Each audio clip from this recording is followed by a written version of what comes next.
মানুষ সব সময় ভালো হতে পারে না আর সবার কাছে ভালো হয়ে থাকতেও পারে না, কারণ আমরা মানুষের দোষ ত্রুটি আছে, এটা নিয়ে মানুষের জীবন। আসসালামু আলাইকুম গাইস, সবাই ভালো আছেন আশা করি। আলহামদুলিল্লাহ আমিও ভালো আছি। তো কন্টিনিউস করুন ভিডিওটা। তবে আমি বলতে চাচ্ছিলাম যে প্রত্যেকটা মানুষ কিন্তু প্রত্যেকটা মানুষের কাছে ভালো হতে পারে না, আর প্রত্যেকটা মানুষকে বুঝতেও পারে না, কারণ এটাই বাস্তবতা। কারণ প্রত্যেকটা মানুষেরই মন মানসিকতা অন্যরকম হয়ে থাকে। তবে এটাই বাস্তববাদী, কিন্তু আমাদের সমাজে আমাদের সবাইকে একসাথে মিলেমিশে থাকতে হবে। মিলেমিশে থাকতে পারলে ভালো, না থাকতে পারলে খারাপ, এটাই স্বাভাবিক বাস্তব কথা।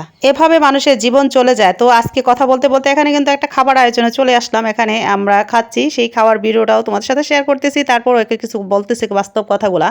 আপনি যদি একটু ভালো করেন, মন্দটা তো আপনার আসবেই, আর ভালো কাজের পরেই কিন্তু মন্দটা আসে, আর মন্দটার পরে যদি ভালো কাজটা আসে, মনে করেন আপনার জীবন সাকসেস। তো সেই ক্ষেত্রে আপনাদের অবশ্যই সেটা মনে রাখতে হবে যে আমি যে ভালো কাজটা করতেছি সেই ভালো কাজটা কতদিন দিতে পারবো।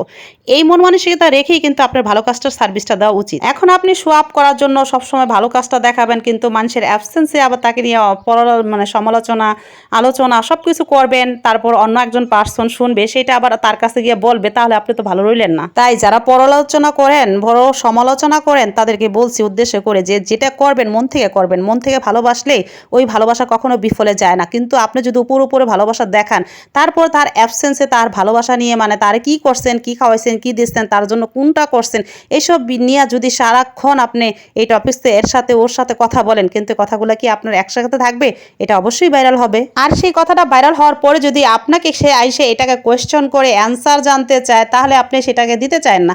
কেন দিতে চাবেন না? কারণ তখন তো আপনি বলবেন যে আমি এটা বলি নাই। সেজন্য বলছি, ধৈর্য হচ্ছে সবচেয়ে বড় জিনিস। আপনি উপকার করছেন, উপকারটা নিজের মধ্যে রাখার চেষ্টা করবেন। সেই উপকারটা দিয়ে উপরওয়ালার কাছে থেকে আপনি রেজাল্ট নেন। দুনিয়ার মানুষের কাছে রেজাল্টটা আপনার নিতে হবে না, তাই না? সেক্ষেত্রে আপনাকে ভালো করে বুঝে শুনে সেই মানুষের উপকার করতে হবে। বর্তমান জমানাটা এমন হয়েছে যে মানুষে অনেক সমস্যায় পড়ে যায় তাড়াতাড়ি, আবার তারা উপকৃত হয়ে যায়। উপকৃত হওয়ার পরে তা কী হয়, ওই যে সমস্যায় পড়ছে ওইটা নিয়ে খোঁটা, ওইটা নিয়ে বিভিন্ন ধরনের কমেন্টস, বিভিন্ন ধরনের কথা, বিভিন্ন ধরনের কথা হয়ে থাকে। এটা পরিবারের ক্ষেত্রে হয়, এটা বাস্তব কথা। সেক্ষেত্রে বলছি যে কাউকে উপকার করার সময় একটু ভেবে চিন্তা করবে যে আমি উপকার করবো একমাত্র আল্লাহ তাআলা যেন জানেন, সেই অনুযায়ী আমি উপকারটা করার চেষ্টা করব। আপনি উপকার করে সাথে সাথে রেজাল্ট চাইবেন, সেটা তো পাইবেন না। কারণ কি, রেজাল্ট তো দেওয়ার মালিক আমি, আপনি, উনি কেউ না, দেওয়ার মালিক কে? উপরওয়ালা। সেই জন্য বলছি, আমরা যারাই যে কাজটাই করি না কেন গোপনে রাখার চেষ্টা করব, আর মানুষকে উপকারটা করে সাথে সাথে খোঁটা দেব না। কারণ খোঁটা জিনিসটা এত খারাপ যে আপনি হয়তো তার সরাসরি বলতেছেন না, অ্যাবসেন্সে বলতেছেন, কিন্তু যার কাছে বলতেছেন কথাটা সেটা অবশ্যই ভারী কিনা সেটাও বুঝে কথা বলেন। সে কিন্তু আবার ঠিকই তার সাথে গিয়ে ওই কথাটা লাগাই দেয়। লাগাই দেওয়ার পরে কী হয়ে যায়, সম্পর্কের মধ্যে অনেক অরাজকতা, অশান্তি, অনেক কিছু সৃষ্টি হয়ে যায়।